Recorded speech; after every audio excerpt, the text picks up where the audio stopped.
Bien, buenos días con todos. Muy gentiles por la invitación. A todos ustedes, qué grato estar en este sitio tan representativo, tan simbólico. Hace un momento decía que desde el nombre es una alegoría que nos permite rememorar todo aquello que ha sido una lucha de mucho tiempo, de mucha gente, y muchos de los cuales están acá presentes. De casualidad, seguramente nos estarán viendo por los medios de comunicación también. Esa gente que, como decía Julius Fuchs, lucha toda la vida, y esos vienen a ser los imprescindibles. El nombre Quo Vadis entiendo que se le ocurrió a mi querido amigo Carlos Sánchez, que es muy creativo en cuanto a eso de nombres. Me vino a la memoria una película que vimos hace muchísimo rato, que no trataba sino acerca de la direccionalidad que en el tiempo de los romanos querían darle a los cristianos en las primeras etapas de la cristiandad. ¿Cómo va, dice Haití? ¿Cómo va? Pues a ninguna parte. ¿Cómo va, dice, como ustedes saben, significa ¿a dónde vas? ¿A dónde te diriges? ¿Cómo va Haití? Definitivamente a ninguna parte. Al igual que Venezuela, al igual que Nicaragua, al igual que Cuba. A ninguna parte si es que siguen por este camino. Hace exactamente 5 meses y algo más, invité al presidente, para ese tiempo, Joven Almoacé, a Palacio. Daba la cena de despedida de mi gestión para que al otro día asuma pues el nuevo presidente del Ecuador. Conversé con él, estaba sentado frente mío junto al rey de España y al lado estaba su esposa, junto a mi esposa, que también dialogaban acerca de varios temas de forma muy animada. Me pareció de la conversación que obtuve de él, poco conocía la verdad acerca de Haití, poco conocía acerca de él, qué buena oportunidad para poder empaparme de aquello. Y, le, y me pareció, en los términos que decía Antonio Machado, pues, en el buen sentido de la palabra, un hombre bueno. Después me enteré de ciertos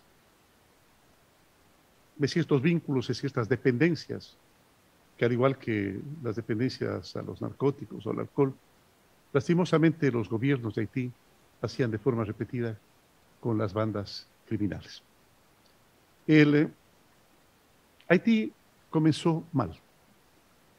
Comenzó mal y muchas veces no por iniciativa de los mismos haitianos. Una deuda fratricida definitivamente que quedó con Francia de aproximadamente 10 veces su presupuesto anual.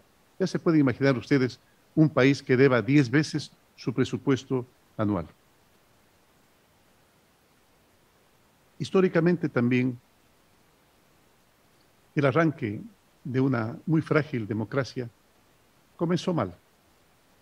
Su vecina, la República Dominicana, tuvo la suerte, después de la despótica administración del dictador Leonidas Trujillo, tuvo la suerte de tener un presidente que tenía como pasado un pasado oscuro, había servido a la dictadura, pero en cambio inició, solemos decir con pie derecho, una gestión en la República Dominicana. Una gestión que le hizo construir escuelas, centros médicos, carreteras, infraestructura, y hasta se preocupó de la conservación del verde, del medio ambiente en República Dominicana. Cuando uno se dirige a República Dominicana, en el avión ustedes habrán podido percatarse de que ve un café oscuro, que de repente se vuelve un verde luminoso, que no es sino el paso de Haití hacia la República Dominicana. No habría ninguna razón para que el uno sea un país que salga adelante y el otro no. Que el uno vaya consolidando su democracia y el otro parecería que cada momento va cada vez peor. A lo mejor tiene también que ver con el inicio de esa frágil democracia en manos de un dictador que al principio fue electo democráticamente. Se llamaba François Dolly y lo llamaban el Papador, que hasta se le ocurrió dejar, como suelen hacer los dictadores, casi a ejemplo de las monarquías, pues dejar a su hijo para que continúe supuestamente su tarea. Ese Papa-Doc Duvalier dominaba, decían, el vudú, dominaba la santería, dominaba las magia negra. Inclusive él pudo manejar, como suelen hacer los dictadores, así como lo hizo Hitler con Goebbels o, o tantos y tantos dictadores. No tenemos este momento el tiempo como para mencionarlos de uno en uno, pero manejaba bien la comunicación e hizo creer al pueblo dominicano que cuando fue asesinado el presidente John F. Kennedy, él, con su magia, lo había provocado. Y también tenía otro tipo de magia. Imagínense qué magia, que cuando llamó a elecciones, todo el mundo votó por él. 1.320.000 haitianos votaron por él. ¿Saben cuántos votos hubo en contra? Cero. Cero. Definitivamente en eso la técnica, a pesar de ser igualmente perversa, ha sido mejorada en Venezuela, Nicaragua y Cuba. Cero. Al igual que lo hizo también Leonidas Trujillo en su momento, en el cual obtuvo toda la votación y cero de votos en contra. Y también en su momento cambió la Constitución. Cambió la Constitución. Qué parecido, ¿verdad? ¿Cómo le suena de parecido? Cambió la Constitución para poder ser presidente vitalicio, como lo hizo Chávez, como lo hizo Maduro, como lo hizo Evo Morales, como lo pretendía hacer Rafael Correa si no lo hubieran pedido mi gestión de gobierno.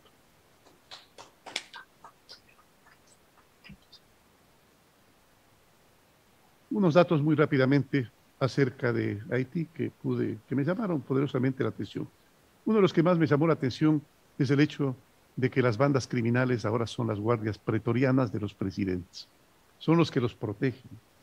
Y por cierto, el momento en que se enojan, el momento en que no se hace su mandato, ese momento pues lo suelen votar de su gestión, como pasó con el presidente Jean-Bertrand Aristide, o los matan, como el caso del presidente Juvenal Moïse. Estas bandas dominan amplios espacios del país.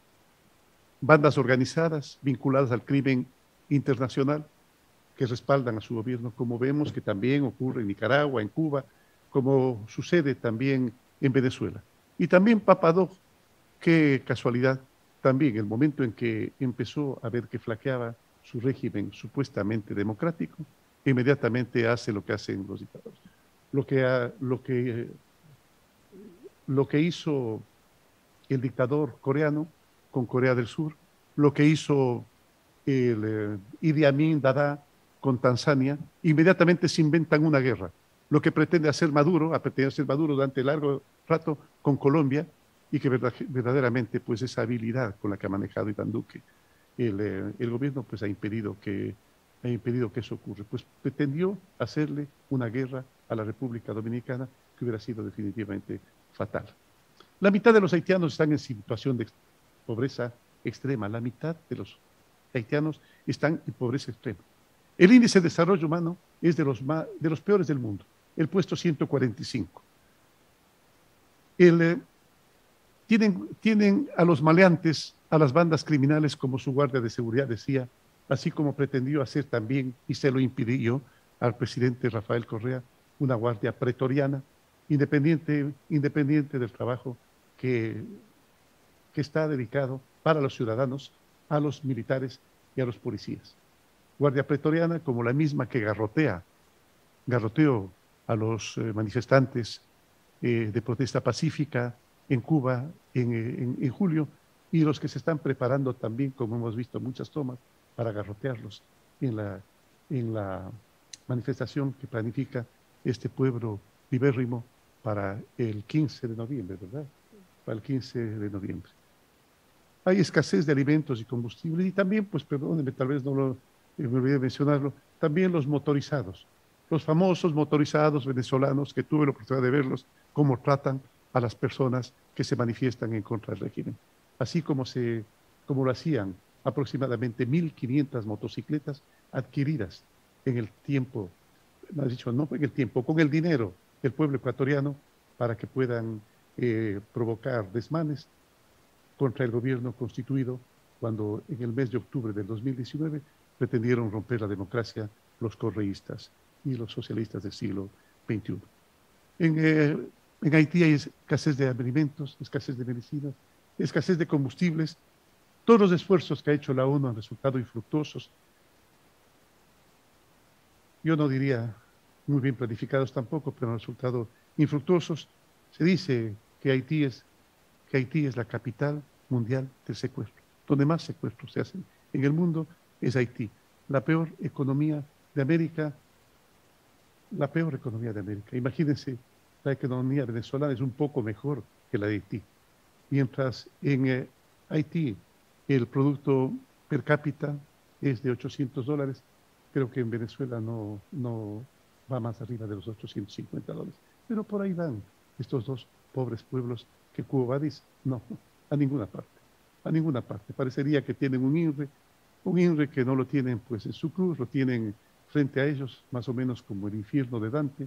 Ustedes recordarán, en el cual a la entrada había una frase en latín que decía: quien entra aquí parecería que pierda la esperanza. Por eso no hay que permitir que se pierda la esperanza, porque si no, el camino es extremadamente duro, extremadamente tortuoso, extremadamente largo, algo que se suma, pues ya lo dije hace un momento, la erosión y la deforestación. Además, su diáspora, únicamente la diáspora venezolana es mayor. Recuerden ustedes que la diáspora venezolana ya se va acercando a los 7 millones de personas, 7 millones de personas que huyen de un régimen dictatorial, autoritario, agresivo, grosero, torturador, expoliador. En Ecuador tenemos aproximadamente 500.000 venezolanos, los hemos recibido con cariño. Se acerca la cifra aproximadamente a los 20 o 30.000 haitianos, también los recibimos con cariño. Como lo han hecho ustedes con los hermanos cubanos, como lo han hecho ustedes con los nicaragüenses, como lo han hecho ustedes con los colombianos, con los venezolanos y con los ecuatorianos que venimos a recibir, aunque sea transitoriamente acá. ¿Qué hacer? Porque claro, entiendo que ese es el propósito. ¿Qué hacer? Mi propuesta. Yo entiendo que los compañeros de trabajo más versados podrán darnos alternativas mejores. Pero definitivamente poner en práctica la Carta